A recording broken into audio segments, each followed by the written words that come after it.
Sarap talaga yung maraming gulay na. Yung iba, ipapamigay namin dito sa mga kapitbahay. Ano? Ayos ba? Sarap sila. Sarap, diba? Nagahalo yung tamis ka na ginamnam. Nanunuo talaga yung lasa ng chicken dito sa sabaw.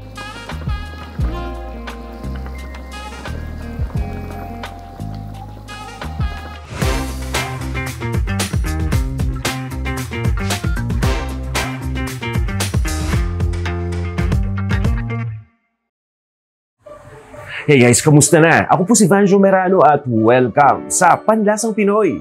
At dahil nga Nutrition Month ngayon, magluluto tayo ng something healthy. Itong dish na lulutuin natin, punong-puno ng gulay at napakadami pa ng protein content dahil nga sa chicken.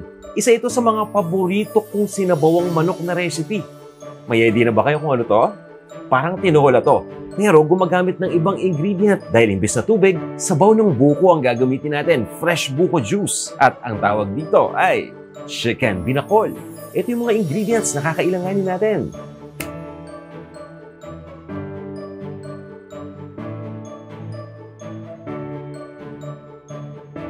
Kung handa na kayo, tara, umpisa na natin to. Bago tayo mag-isa, ipe-prepare ko muna yung mga ingredients. So, itong mga ingredients na to ang gigisa natin ay bawang, sibuyas at luya. Pinainit ko na itong ating lutuan na. Madami tayong lulutuin kaya malaking lutuan na gamit ko. Mantika. Habang pinapainit yung mantika, i-prep na natin itong bawang. I-crush nyo lang. Ang dami ng bawang na gagamitin ko para mas masarap. Dapat ganon. Chop lang natin saglit. As hindi naman kailangan na chop na maliliit, no? Kahit mga ganyan lang kalaki, ayos na yan. At habang papainit pa lang yung mantika, ilagay nyo na yung bawang nyo. Malulutuin ng dahan-dahan. At ito naman, sibuyas. Yeah, maraming sibuyas ang gamit ko. Mas okay kasi sa akin kapag maraming sibuyas. Mas nagbibigay ito ng extra flavor dito sa ating chicken binakol. So gamit kayo dito ng kahit anong kulay na sibuyas. Nagkataon na marami akong purple onion dito, kaya ito yung ginagamit ko. Doon nga pagkarami-raming sibuyas, no?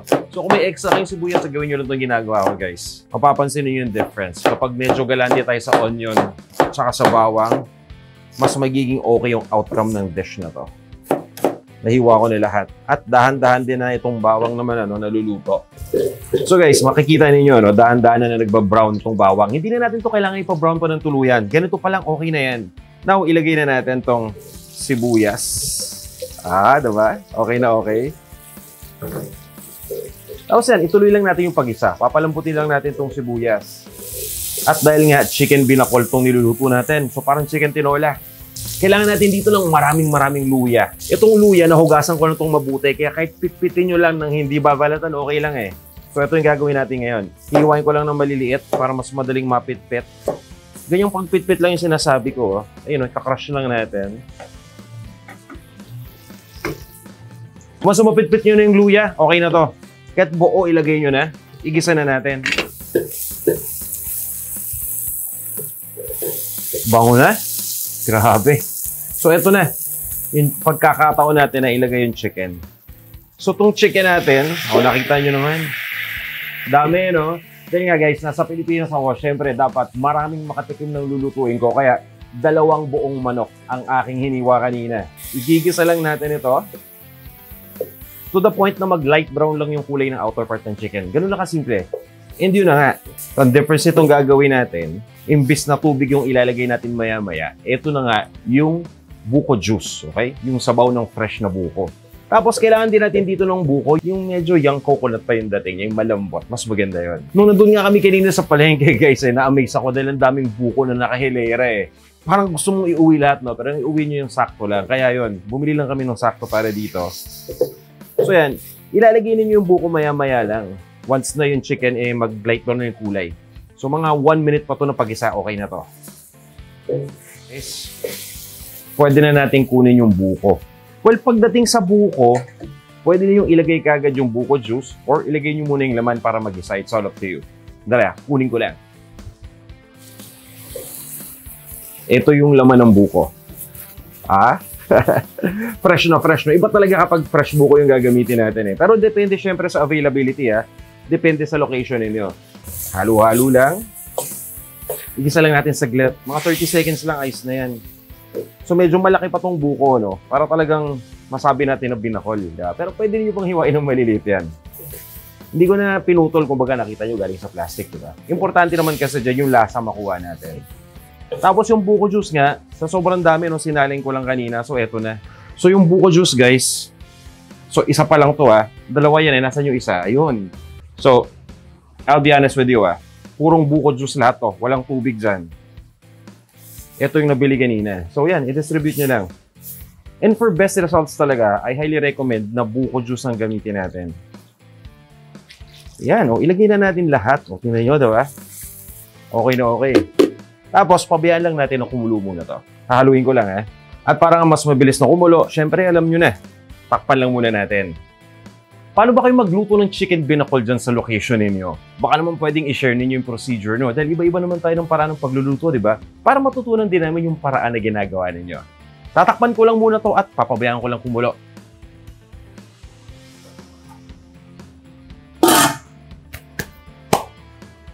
So guys, ito, medyo papakulo na. Silipin lang natin, O yan, nakikita nyo naman. Ha? Astig. Para dun sa mga nagtatanong kung ilang buko yung gamit natin dito, 4 na pirasong buko yan. At sinigurado namin na ganyan yung laman, yung malambot-lambot. Yan. So kumukulo na, ito pa isa. Maglagay kayo ng dahon ng tanlad para mas mabango at nakakatulong din sa flavor. Basta importante, pag gagamit kayo ng tanlad, hugasan muna niyo mabuti. Pinapakuluan natin yung dahon ng tanlad, Optional ingredient, patis. Okay? This is optional. Maglagay kayo kung gusto ninyo. Tapos, kumukulo na, no? So, i-reduce ko lang muna yung heat. Hinaan natin. So, pinakamahinang setting ng apoy. Tatakpan natin itong lutuan at pabayaan lang nating maluto. Mga 20 minutes, dahan-dahan.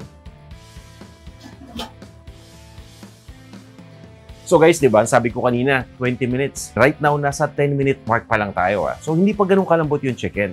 Naisipan kong ilagay na muna tong papaya. May kukwento ako sa inyo kung bakit. So, ito na yung ating green papaya. So, 2 maliit na green papaya tong gamit ko.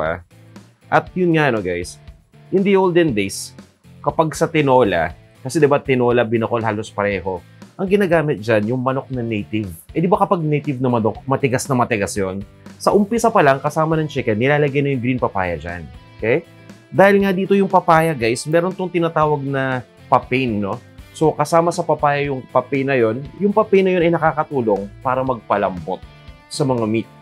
Kaya, gusto lang ipakita sa inyo na okay nang maglagay ng papaya beforehand pa lang. So, 20 minutes na pagpapakulo, lalambot yung chicken. Pero kapag nilagyan nyo ng papaya, sa umpisa pa lang, mas lalambot lalo to. At syempre, mas magiging flavorful, diba? Dahil may distinct na lasa itong green na papaya.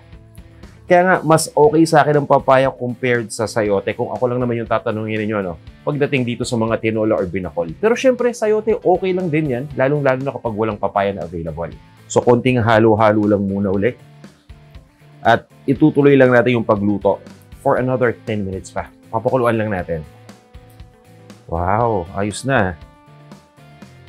O, saglit lang, Nakalimutan ko magsaing, Magsasaing muna ako.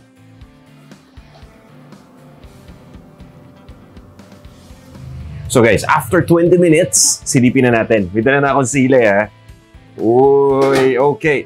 So, at this point, lalakasan natin ng konti yung apoy. Ilalagay ko tong sili. Ganyan lang kadaling magluto nitong chicken binakol, no? Halos patapos na tayo. Maglalagay tayo ng konting paminta. At syempre, no, halo-halo lang muna. Almost done na, no? Yan yung chicken. Oh, ganda, diba? Guys, ayos, diba? Wow. Siguradong magugustuhan to ng buong pamilya, guys. Kahit yung mga kids, okay na okay dito, no? Yung favorite part nila yung drumstick. So yan, halos patapos na tayo, Pero eto na. Ito yung ating sikreto. Di ba nga sabi ko sa inyo, hindi lang ako kusinero, magikero pa ako. Alam nyo naman kung bakit, di ba? At eto na nga yun. Eto, Siyempre, no? Meron tayo ditong Maggi Magic Chicken Cubes. Guys, ngayon, cube, di ba? Ito pa isang magic. Oh, powder na. Diba? Meron pang isa. Dalawa ang gagamitin natin dahil nga marami itong ating niluluto, diba? At alam nyo ba guys, na itong Maggi Magic Chicken Cube ay may pinagsamang sarap ng meaty chicken at linamnam ng magic sarap. Kaya alam nyo, siguradong nuk-nukan sa sarap itong inyong chicken binakol. Yan, okay na to. Hahaluin ko lang. Lutuin lang natin to ng mga 2 to 3 minutes pa, hindi ko natatakpan. Tapos yan, ilagay na natin yung mga green leafy vegetables. Talaga namang sobrang nutritious nito ating niluluto at ang importante, masarap pa.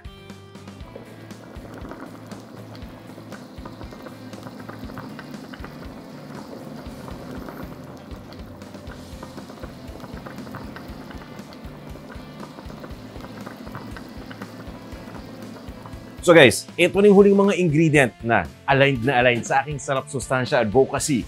Dalawang klaseng green leafy vegetables na napaka-healthy talaga at napaka-nutritious. Dahon ng sili at, syempre, malunggay leaves. O, diba? So pagdating sa dahon ng sili, nagpunta ako sa palengke kanina, ang hirap maghanap. Hapon na kasi. Pero binigyan naman ako guys, so iba, may malaki, may maliit, halo-halo. Itong malaki, hindi ko alam, may mga giant pepper yata dito sa Pilipinas. Basta importante, dahon ng sili silang lahat. Ilagay nyo lang. Hugasan nyo mabuti kaya naka-colander yan At ito nga dahon ng malunggay. Yan. Kumatok ako sa kapitbahay, nanghihingi lang ako.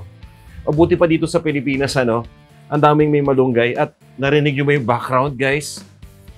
Anong oras na ba? Alas 5 pa lang ng hapon dito, madilim na. Kasi nga, uulan pala. So akalain ninyo, pati yung panahon sumasabay sa atin. Saktong-sakto, chicken binakol sa maulan ng panahon. Hindi ko plenano yun, pero nangyari. Kaya ayos na ayos. So yan, pagkalagay ng gulay, turn off ko na yung heat. Pabayaan lang natin na yung residual heat o yung init na natira sa sabaw magluto dito.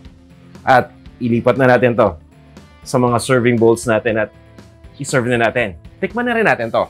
Pero hindi lang ako titigam Meron akong mga kasama dito Papatikman natin sila para talagang honest to goodness guys, masasabi nila kung ano ang tingin nila dito sa ating niluto.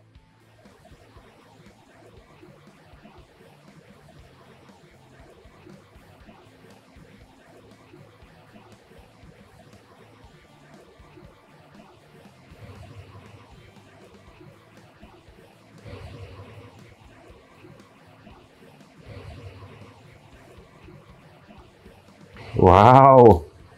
Ayos Sarap talaga yung maraming gulay, Diyan, tingnan mo to.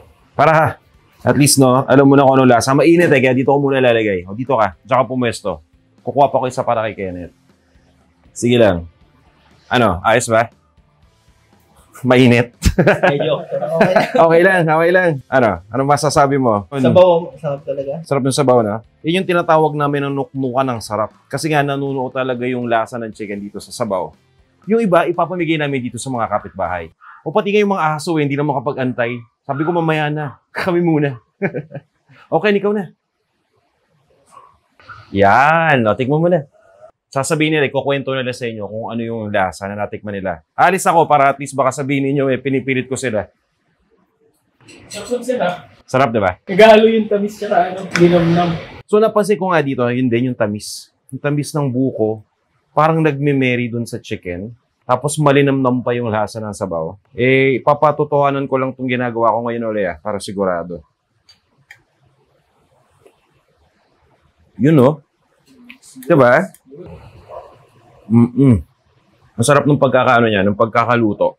Ang bilis lang, Mga 35-40 minutes, okay ka na So guys, subukan nyo itong ating recipe, gamit ang Maggi Magic Chicken Cubes. O tara, kain na tayo. Ayos, panalo.